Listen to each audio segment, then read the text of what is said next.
Welcome, we are the Plumbing Gurus. My name's Clayton. And my name's Karsten. And if you're new to this channel, we're striving to save you money, keep you informed on all the proper plumbing practices. So if you haven't already, maybe consider smashing that subscribe button and hit the little bell button for notifications for any future videos that we're going to do.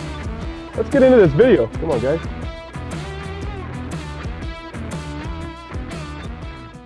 In this video, we're going to be showing you guys how to change the dip tube. And that's the tube that goes all the way down to the bottom of the tank.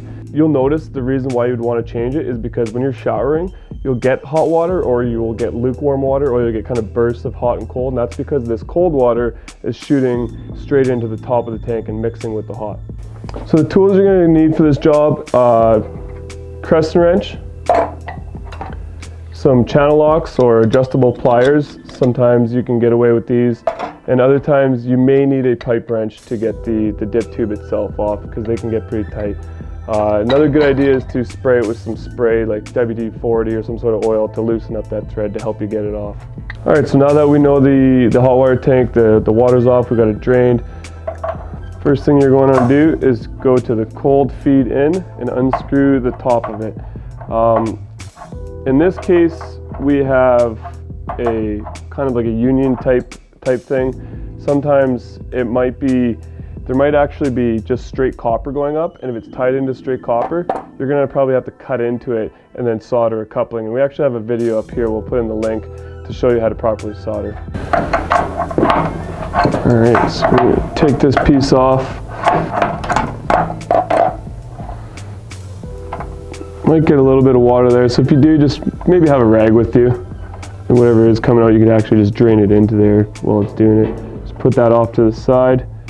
All right, so we're gonna pop off this little white cap here because the thing with the dip tube is these threads here, you don't really want to put a pipe wrench or anything on that. You wanna get below it as much as you can because you'll destroy the threads. The old one, not a huge deal if you destroy the threads, but the new one, you really gotta be careful because if you do destroy the threads, it could be potentially leaking later if you do.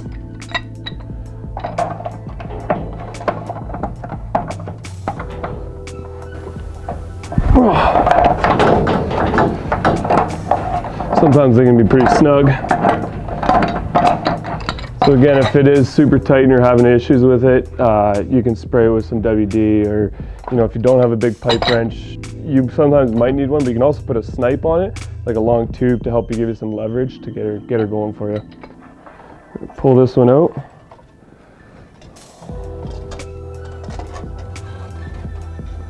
In this case, this one probably was fine, wasn't too bad. Looks like it's doing its job, but we're gonna replace it anyways.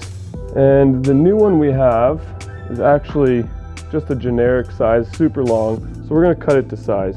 Just gonna kind of match the threads at the top, come down here. I like to use my thumb just to make a mark.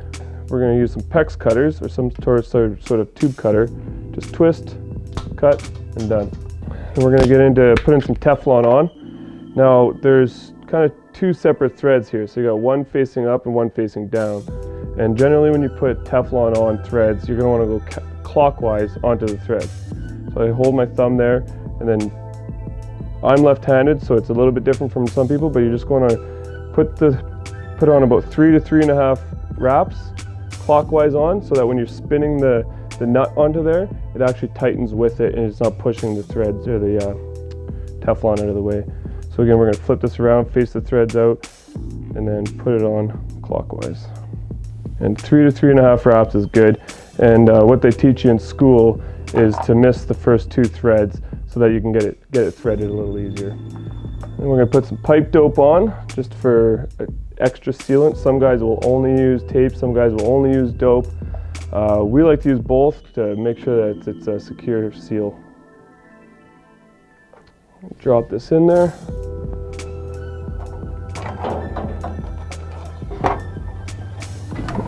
You want to make sure that it's actually threading because you don't want it cross-threading. So you can kind of back it up, wait for that click, and then gently just make sure that you're actually threading.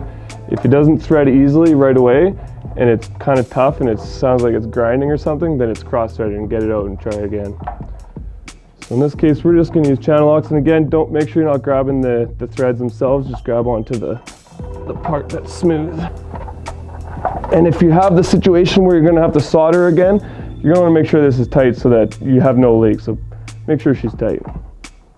Then we're gonna wanna put this white cap back on just keeps that nice finished look. So because I just went over top of my dope, and I'm just gonna put another little layer on there.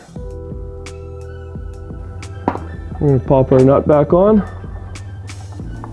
Again, you're gonna wanna make sure that it's threading easily and not cross threading, because having a cross thread is not fun.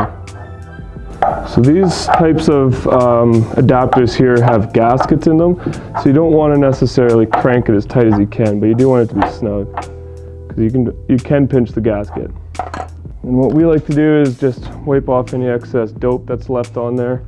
All right, so now that we have everything put back together, the dip tube's on, the copper's back on. If in your case you have to do some soldering, you're going to want to test for leaks now. So we're going to turn the valve on up here.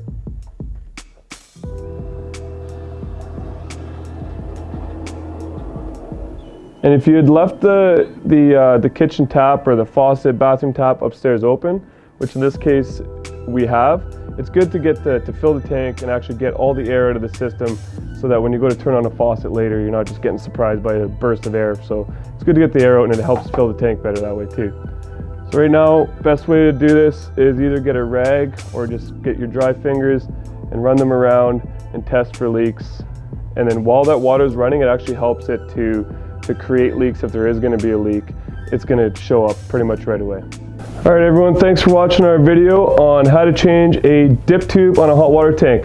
We hope everybody's getting a lot of information from our videos. If you are, leave as many comments as you like below. We'll leave some of the tools and tricks and stuff that we like to use in the description below. You can find those in the description. Again, thanks for everyone that has subscribed. If you haven't already, maybe consider smashing that subscribe button, and we'll see you on the next one.